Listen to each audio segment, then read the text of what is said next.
back. So today I'm going to be going over one of my first data packs that I made with armor stand rotating around me. So here's what it looks like. So all the command blocks are powered off. As you can see, just destroy them all actually. And so whenever I right click with this Eye of Ender, it'll start my sequence up. It's got the fireball rotating around me. And if I right click again, it'll stop. And now it's a fireball that I can punch and use to damage entities. So let's go ahead and try to time that a little better.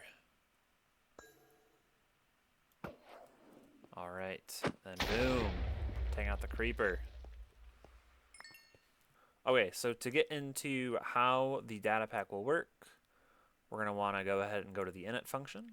This is just every time we load up the world, this folder here will load all these commands up. So to start off, we want our Eye of Ender to track every time we right click using the Eye of Ender. Okay. And we never actually use this. I was thinking about using it, I just didn't delete it, but it's fine, it doesn't really do anything.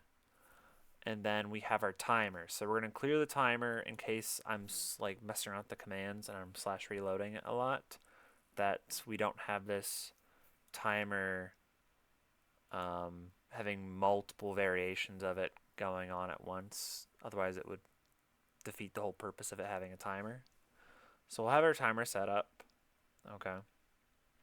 Now this last one here is just for another weapon, which if you really want, you can just give yourself any weapon that has a tag called Chain Lightning :1B, and you can see what it does. It's just a little cool thing I was messing around with. Alright, but let's get into the main thing.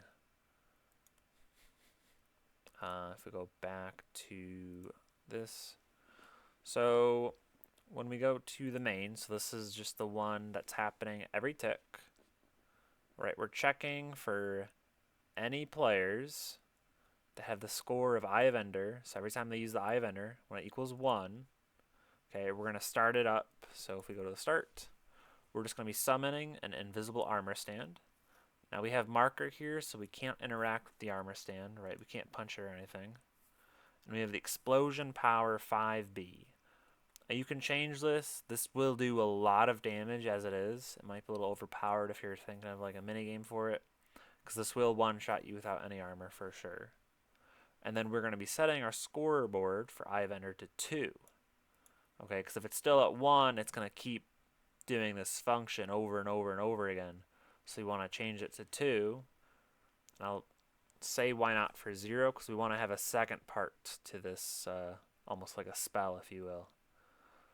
So if we go back to the main, if the score is 3, right, so we set it to 2, how's it going to get to 3? So if we use the Eye of Ender again, right, it's like it'll go to the second part of the spell, so that means it'll be at 3. And once it gets to 3, we're going to kill the armor stand, leaving just the fireball.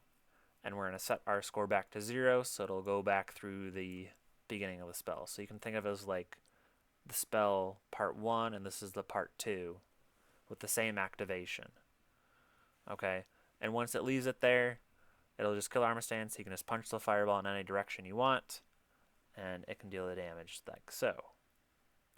Okay, if we go look at the timer, all it is this is our fireball that's going to be teleporting, or the armor stand that's going to be teleporting to any player that has the tag of fireball. So whoever's getting this needs to have the tag fireball for it to work. Otherwise, it will not teleport to that player. And you can change this if you want, but you just have to change it everywhere else. And then to make sure this happens, so this is 41. Okay, like they're not redstone ticks. Think of it like as game ticks, which is a little different. Well, it was 21 redstone ticks.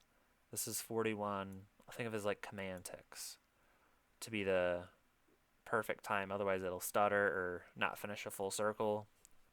And To make sure the armor stand is circling around us, we want to make sure this is in our main function, or better known as like the tick function. This is the one happening every tick. We're going to make sure our armor stand that has the special tag on it is just teleporting to itself. This will just make it go in a circle. Right, so the other one, the timer, is teleporting it to the player. This one is going to make it circle around. Alright, I think that'll do it.